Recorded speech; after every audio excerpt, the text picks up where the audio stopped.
Okay, I think we're live now. All right. So, this episode, we're going to be going over whether or not we can actually trust anything that's in the Bible or if it's just a bunch of fairy tales and nonsense. So, first things first, we have to establish how it is we go about verifying if something's true or not. So, we have to have some sort of evidence first. There has to be something, a story, a text, something that we're evaluating. So one way that you can tell if that text or story is true is to find other texts or other stories. For example, with the Bible stories, there's a lot of different books covering a big section of time and history. So, how would we go about verifying any of this? Well, first, we have to go and look, are there any discoveries that are around, adjacent to these stories? Are there any civilizations that come into contact with the uh, people or the places that are in these stories in the Bible? And we know that there are quite a few, actually, that end up being found. We have discovered a lot of ancient ruins. There's a lot of cities still in existence that are mentioned in the Bible.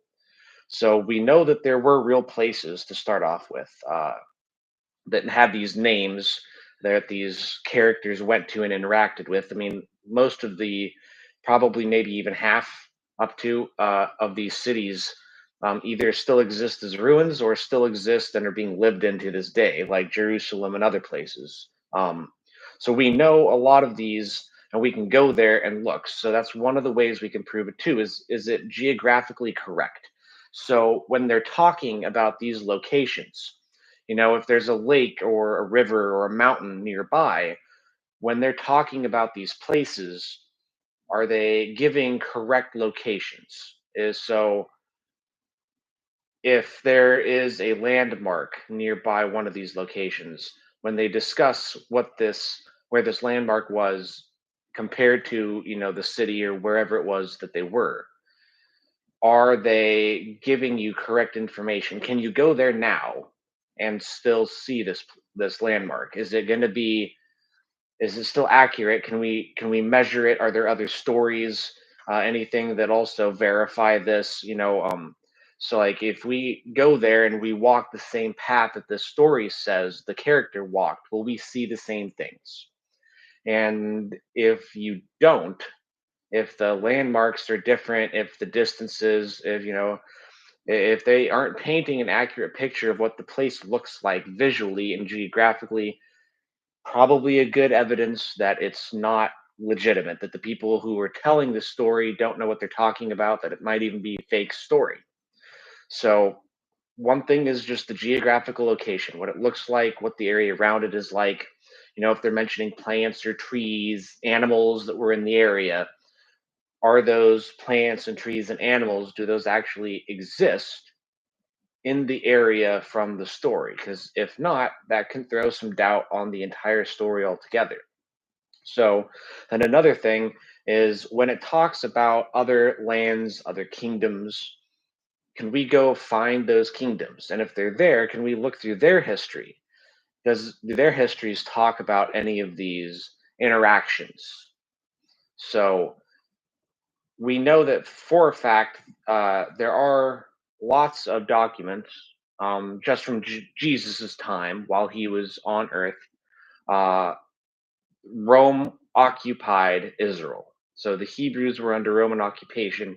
Rome pretty much controlled most of the world at the time. So we do know that the Romans kept very accurate records of a lot of things, including who were the leaders of the Roman Empire at the time. So we can go back and look at that part of history, for example, which is a little bit more recent than the stuff in the Old Testament, and we can find out, well, yes, these emperors really did rule during a certain point in time. We know they were real people who did a lot of the stories, places we can verify just from that. Uh, and then we can go around to neighboring nations and things like that, not just Rome, but there's plenty of documentation that all of these places were real. So we know that the if the place setting is correct, there's a pretty high probability that everything else might also be correct. So now we start looking at the other stories. So if we know the place setting is correct, are any of these people real people? And for example, I already mentioned, during Jesus's time and the Romans. Well, we have quite a number of documents from the Romans that document crucifixions, all sorts of stuff like that. There have been documents found that do address the whole Jesus crucifixion thing. And there was a wandering rabbi that the Romans crucified at Golgotha, which is a real place, the hill of the skull, the place of the skull. They did a lot of crucifixions there. It wasn't just Jesus, but there there's documentation of a wandering rabbi who was crucified there, and the time, generally speaking, matches up with when Jesus was supposed to be alive and being crucified. So there's also, well, in the New Testament itself, we have quite a few different accounts of the Jesus story. It's not just one author, it's many authors. And all of these different accounts line up with each other, so they actually verify each other. There's nothing in the different accounts that directly calls into question the authenticity of any of them. So they all seem to. I mean, we can trace these stories back through history, so we know what time they came from. One of the ways, like I said before, we know that they came from that time is because they are talking about things that are well documented from that time in history, and we can go back and kind of walk in their shoes, so to speak. We can go to the places they were talking about, and the laws of the time that they would discuss, or different customs, even manners of speaking and writing that would be recorded down in these stories, and we can tell that that was time accurate. That is another way that does like archaeologists use when they're trying to verify the authenticity of a story. So, is are the stories, uh, when they're talking about things, culture, society, what the city was like, how it was structured, anything like that, we can look at that and see, well, is that actually accurate from what we know of that time? And a lot of the times we'll find uh, stories and things that they'll talk about things that were going on at the time incorrectly, or they'll give misinformation in some way about where the locations were or people they interacted with. One way you can tell is the names of people. So there's a lot of genealogies, not just in the Bible, but every culture with their kings especially, they like to have long lists.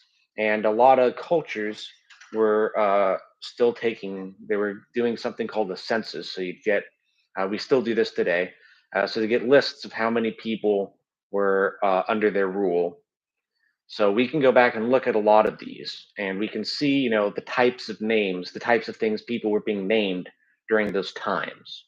So if we're reading a story or hearing this tale of something that's supposed to be happening at a certain time, and we go back there and we notice that there's a bunch of these people that all have certain names, but we know nobody was being named that particular time in history.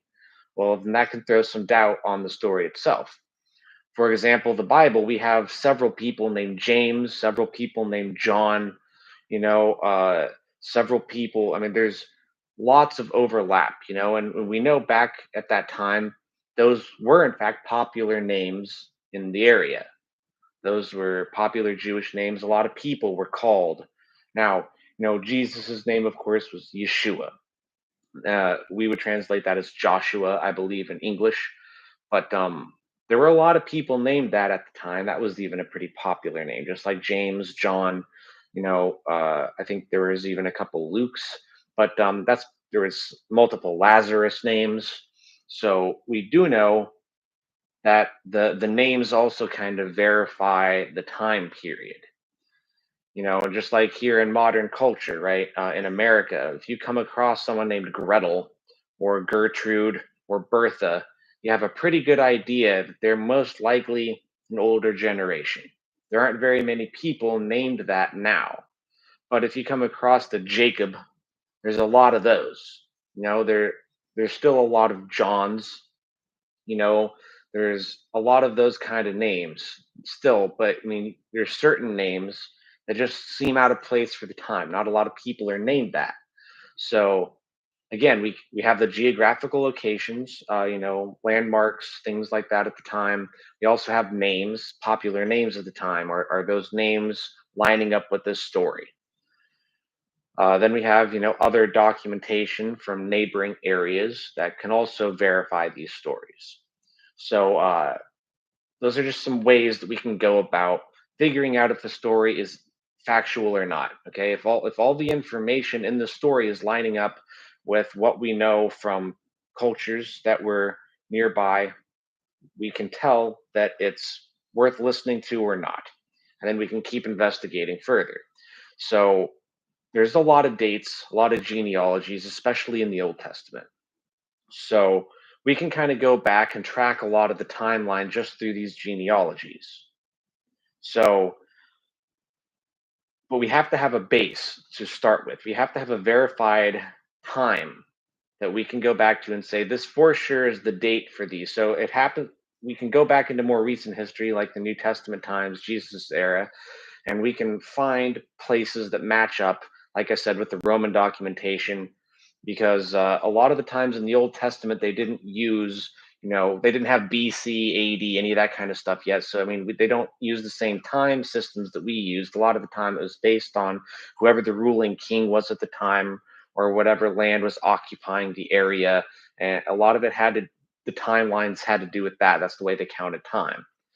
But we don't really know what, I mean, that whole timeline kind of died out. We don't use that method anymore to count time, and a lot of that wasn't necessarily documented that well. So we don't always even know how long some of these periods are supposed to be.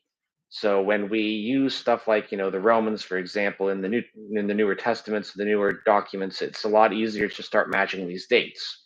So then you can go through these genealogies and see, well, this person lived for so many years and they had a son and he lived for so many years, and you can start counting backwards. So we can verify a lot of the stuff from the New Testament because of the Romans and other such, civilizations at the time, keeping pretty good and accurate, accounts of what was going on.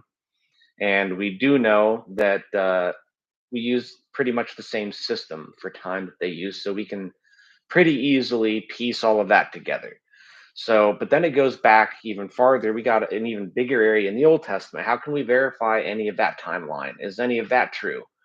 Well, we do know that we can for sure say there's a few specific events that were recorded in other places that we have been able to prove. There was an eclipse, for example, in Nineveh, I believe during the time of Jonah, that was recorded in other places. And we know pretty well now the way that eclipses, the kind of schedule, the eclipse schedule that we have, how often they happen, what conditions, all that kind of thing. So we can kind of trace back through time when these eclipses happened. And we do know that the eclipse described at Nineveh, there was an eclipse. I can't remember, it's like 1400 BC or something like that. But there was an eclipse right around that same time. It was recorded in other places. We can track that. So we know for sure that this eclipse, what time, in our own timeline with our modern um, methods, we know what year, generally speaking, we have a rough frame for when that happened because of the eclipse. We can narrow that down to a certain year, and that was the only time when an eclipse anywhere in this time frame when Jonah would have been alive would have been going over the area of Nineveh. Now we have found, we know where Nineveh is. We know where the location on the map is. We can find that today. So we can look back and just use that as kind of a guide marker. So from there, uh, we can kind of work the times around that and then kind of work backwards and forwards to prove the timeline and see if the stories then from that time match up. So if we go to, say, this eclipse, if we can find this eclipse, say, in maybe Egyptian writing or Mesopotamian writings or any other culture, we can see what other things were going on around those times. And if any of those names or stories match up evenly with the same stories that we have in the Bible, see if any of that stuff can be verified. And we have found that a lot of it can be verified. In fact, archaeologists have actually found a good number of ruins and all sorts of things because of this verification process. As we go through, we can find out that the time period and the place. So you kind of use the Bible and all of these other writings as kind of like a network, a kind of a treasure map to find a lot of these archaeological locations. Um, and again, a lot of them are still being lived in. A lot of them are still places that are functional for the most part. Like I said before, Jerusalem, Gaza, other places like that that are mentioned in the Bible. Egypt, obviously. We know where those places are already, so that kind of helps us piece it together even more. So we go to these specific locations like this eclipse, and we can then start tracking around and kind of build a roadmap of the timeline. So they've done that. We can actually go back even to the Genesis, the Exodus. Rather, the Exodus event when Moses came out of Egypt. So we've actually even found the tombs, or at least the mummies, the burial place of the Pharaoh at the time of Moses. Both. So when he was a young man, there was a different Pharaoh there than the Pharaoh that was ruling over Egypt when Moses actually led the Hebrew people out. It was actually the son of the first Pharaoh. So not the first ever Pharaoh in Egypt, but the Pharaoh that Moses had as a child. His son was then the Pharaoh for all of the plagues and all that stuff. And it hasn't been officially proven, but they did find a son of this Pharaoh. It would have been the firstborn son. Now, there is a lot of speculation over whether it actually is this person, but the evidence is pretty overwhelming, I believe, that it is, in fact, this son. But he has these kind of boil or wound marks all over him. But they found so when the Egyptians would mummify the person, they would remove all the organs and put them in a jar, and then they would usually label the jar with the name of the person. I believe it was because when they went on into the afterlife, they didn't want the gods to mismatch the organs with the bodies. They wanted the whole being to be able to transfer and stay together. But they found the jar for this boy mummy, and it had the name of this son. And we also found two other places where the same name was engraved. There was even a statue of him. And he had a notable feature as well, which was common back in the air, which was a shaved head on one side and then a long braid off of the other side. It was known as the king's braid a lot of the time. But that was pretty well established as a fashion kind of thing back there, and it wasn't common for just regular people to either be mummified or to have this braid. It was kind of a sign of royalty. So we have this tomb. We have this kind of timeline right around Moses as well. So we know that I believe it was Imhotep II, uh, who was the pharaoh at the time of the plagues. And we've even found a son that has wounds on the skin that we can still see a little bit, even with the mummy, uh, that do kind of match up with the story of the boils and the firstborn child dying. And it talks about Moses, that first pharaoh. Well, he had to escape Egypt during that first pharaoh's reign because he came across one of the taskmasters that was in charge of making sure the Jews were working as slaves.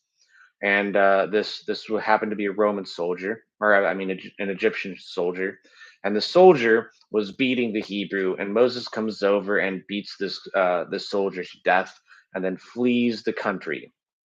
And it says that he's gone for around 40 years. So when we look back, we can look through. The Egyptians also documented pretty well the line of succession, how long the different pharaohs and everything reigned.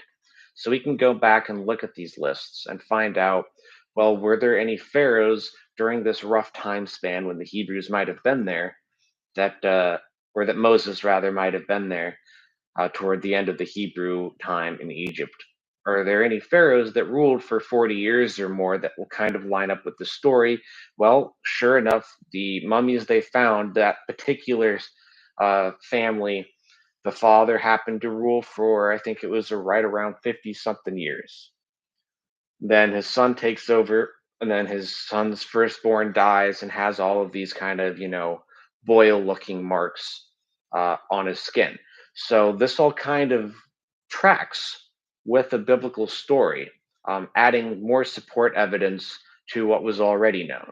I mean, we already knew that the Hebrews were there because it's in Egyptian documents as well as tons of Hebrew documents. We know that the Hebrews were real people. We know the Egyptians were real people. They're still around today. There's plenty of them. Um, we know all of these places are real places. So now we even know that some of these plagues, there's circumstantial evidence that proves that these plagues were real things as well. Archaeologists all believe that Egypt used to be this kind of paradise, and all the stories from the time, including the stories of the Bible, at the even at the early times when Joseph brought his family over to Egypt, that was what brought the Hebrews there before they were enslaved. It There was enough food in Egypt that they were able to feed all the people in Egypt and all of the surrounding nations during a 7-year famine. So that means they had to have the agriculture to support that much, livestock and farming capability. You had to have, water, you had to have grass for the livestock, you had to have a pretty good amount of agriculture to sustain that size of a population, plus all of the surrounding people. So there's significant evidence that suggests that Egypt was lush, kind of a paradise, even up until the point where Moses leads the Hebrews out. And now, even to this day, it's still, well, a desert. It's kind of a wasteland.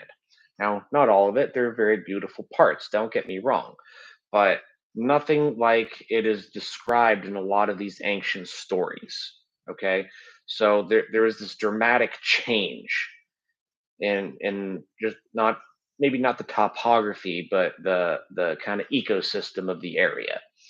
And we can sort of tie this in again to the same time frame, which only further supports these stories. So the Bible as a whole actually does hold up under scrutiny. Now, the only things that are really debated is the kind of, magic woo woo kind of stories, like people walking on water, the Red Sea being parted, those kind of things. And while there isn't any solid evidence that those things did happen, uh, we can verify that all of the rest of the stories are, in fact, true events that did occur. So, how can we uh, dismiss the rest of it? Why would people who spent so much time and energy recording all of these things and doing so accurately then just decide to throw in just a little bit of nonsense? They weren't known for being comedians. Typically, scribes were the overly stern, no fun types, especially in Hebrew culture. So, I mean, they were the nerds, right? So, why would they just throw some of these fantastical stories in when they value truth so much? I mean, their whole job is to record the events accurately for future generations. You wouldn't be a very good scribe if you just started, writing fiction in the middle of this historical document. You'd have been fired or even beheaded by the rulers at the time for not doing your job. So there's no gain for these people to throw in all of this fantastical uh, nonsense, if you want to call it that. There's no reason for them to do that, which can only lead us to the assumption that it's legitimate. So if you want to try to dismiss that, what the Bible says happened, it's going to be very difficult for you to do that because we have plenty of archaeological hard evidence and historical hard evidence of the times, places, people, and events that happened, and that they are, in fact, very accurately recorded in the Bible, both geographically and according to the timeline. So the only thing that you can even have any wiggle room on is a lot of the more magical type events, the miracles, things of that nature. But again, what would be the point of that for someone whose profession it is to record accurate information? That's their entire purpose. And then we go into kind of the Jesus's time. Well, the people at the time, the great minds, the writers, they didn't question whether or not Jesus was doing miracles. In fact, it was commonly accepted that Jesus might have been a magician because he had been in Egypt.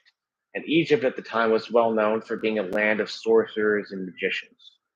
This even goes back into Moses' day when he's up in Pharaoh's court. There's a bunch of stories of him and his brother Aaron coming into the court, and they do some wild god magic, and then Pharaoh's magicians, they all come out and they do some other sorceries and things. And he had his own little kind of group of sorcerers and magicians that would come out, and they would throw their staves on the ground, and their staves would turn into serpents, and then Moses and Aaron would throw theirs, and then it would turn into a serpent and eat the Pharaoh's magicians, the serpents, not them, but the serpents that they had made with their staves. Um, so there was a long established tradition of the Egyptians being these kind of mystical magic types. So early in Jesus' life, we know that he went to Egypt and lived there for a while. So when he comes back, the Roman scribes at the time and other people commenting on this story, they weren't surprised at all that Jesus was performing these miracles. In fact, they thought that that was normal. That was a normal occurrence at the time. But the thing that they had the problem with was his claim of being God. They didn't want to accept that Jesus was God. That was the uh, main reason that Christians, especially Jesus, were persecuted, was because of his claim of being God. It wasn't that he was claiming to do miracles and people thought that was crazy. That was considered normal. And it wasn't that people didn't think he was a real person. They knew he was a real person. There's documentation, quite a bit of documentation, not even just in the Bible, on Jesus. And let's be honest, if it was a fake story, don't you think it would have been debunked thousands of years ago? I mean, how many other stories do we know of that have, first of all, gone viral at a time when you had to walk from place to place to spread the news? It was all word of mouth, really, at the time. And the story of Jesus went all over the world. It was in Africa, Asia, Europe, everywhere. It's even migrated over to North and South America, Australia, North and South Pole. It is all over the globe now. Pretty interesting that this story has never been disproved. There's never been any evidence that can directly say none of this ever happened. In fact, there's more and more evidence saying it did. So, again, the only real question then was, is Jesus God? And did any of these miracles actually happen? Well, I would just like to leave you with the thought that the Bible requires faith, not because it's all a bunch of conclusions that you have to leap to, but because there's enough solid evidence that can lead you to the belief that you can trust in what God says and in God's power.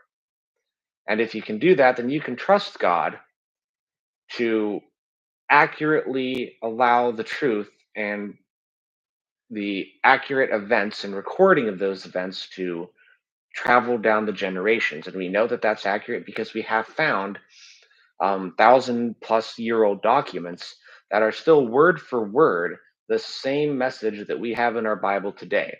So, for all the people thinking there's some phone game, I whisper something in your ear, you whisper it to the next person, and four people down the line, we have a completely different story somehow. Well, we know that that's actually not true with the Bible. We know that because we have found the old documents and they say the same thing as our modern Christian Bible, as our modern English translated Bible. None of the message was lost in translation. Now, some of it has been misinterpreted because in languages like Greek, Latin, Hebrew, they had multiple words, say for love. I believe Hebrew itself has 5 or 6 different words just for love. So when we read the word love, we have to use our own thought process to figure out which type of love they meant. What kind of love? Is it love like, oh, hey, I love this cool rock. I love this chocolate pudding. Or is it like I love my mom or I love my sister. I love my friend. I love my pet dog or cat. There's a bunch of different types of love. I love this weather. So we have to know which word specifically is being used. And of course, there's phrases and things like I was talking about earlier, you know, ways of speech, ways of writing at the time that aren't things that we understand so much now. But we can go back and still get a pretty good idea of what was meant. We can still understand the message that was being translated or it was being given, passed down. We can still get this knowledge and pass the knowledge effectively. But it just takes a little bit of study, a little bit of research. You have to know the a lot of people want to talk about context, but it is very important. You have to know the context of the time. You have to know, 'cause we have a lot of sayings, a lot of slangs that we use even today. And if you go to a place and you don't know their language very well and you know the basics, the proper language, but you don't know any of the slangs, and you start talking with people and they start using all of these, you'll have no idea what they're saying. And it's about, now again, we can learn this. It's not like it's impossible to learn. People have done it, but that does make it harder to understand what the message is if you don't understand the way people spoke at the time. So it is very important to have that context if you can, to go and study other writings, see the way people talked, the types of things they thought, the way society was set up, even a lot of the times affected the message that you're trying to get. When they're comparing, different classes of people or different levels of wealth, that sort of thing, different aspects of society, different roles people played. If you don't understand what that society was like, it's not going to be as easy for you to understand those subtle differences. And you can still get the major message, but you'll miss a lot of the subtleties. You miss some things. It might even skew the message completely. Like I talked about, I think in my first podcast, there's different terms for sinful anger versus godly anger. And if you don't understand that, you'll miss the message entirely, or it could even get a blatantly false message. And that's, generally speaking, not the best scenario. So it's always better to try to get as much knowledge as you can about what you're reading in the Bible, about the time, the place, the people, if you can. That way, the more context you have, the better you'll understand the messages that are trying to be presented. Okay? So that's all I have for you this time. Just remember that there are ways to prove everything. God created science, not the other way around.